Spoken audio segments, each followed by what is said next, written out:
अस्सलाम वालेकुम नाज़रीन। तो आज मैं आपको बहुत ही अहम खबर के बारे में आगाह करने जा रहा हूं। जैसा कि मैं आपको बता दूं कि एक मशहूर टिकटॉकर आउटलो फराह को कत्ल कर दिया गया है। जी हां, ये बहुत ही मशहूर टिकटॉकर थी।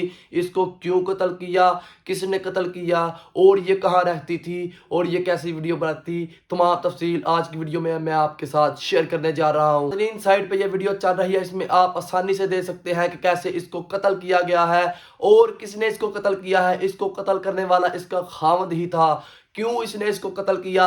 इसने इसको इसलिए कत्ल किया कि वो इसको कहता था कि आपने टिकटॉक पे वीडियो नहीं बनानी है, आप अपना अकाउंट बंद कर दें। लेकिन उसने कहा कि मैंने अपने अकाउंट पे बहुत मेहनत की है, आपने मुझसे दूसरी शादी की है। जी हाँ, उसने उसके साथ दूसरी शादी की थी। इन्होंने 4-5 महीने पहले लव मैरिज की थी। जैसा मैं आपको पता चलूँ कि आउटलो फराह के नाम पे सना जावेद का अकाउंट था।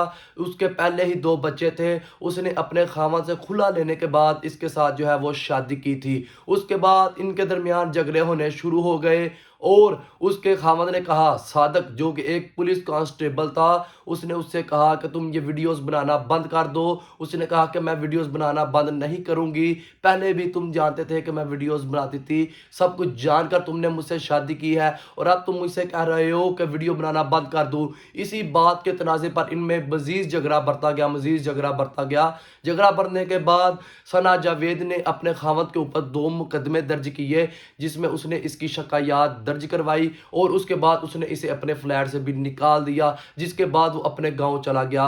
वापस आने के बाद उसने सीधा इस पर हमला बोल दिया और इसको गोलियां मार दी और आखिर में अपने कन पट्टी पर रखकर अपने आप को भी खुद को गोली मार दी और दोनों की जान निकल गई। लेकिन इसका नुकसान सिर्फ हुआ है सिर्फ और सिर्फ बच्चों को।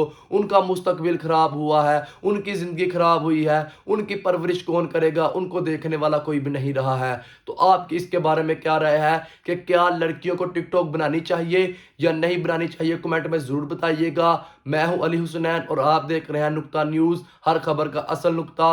अल्लाह हाफिज।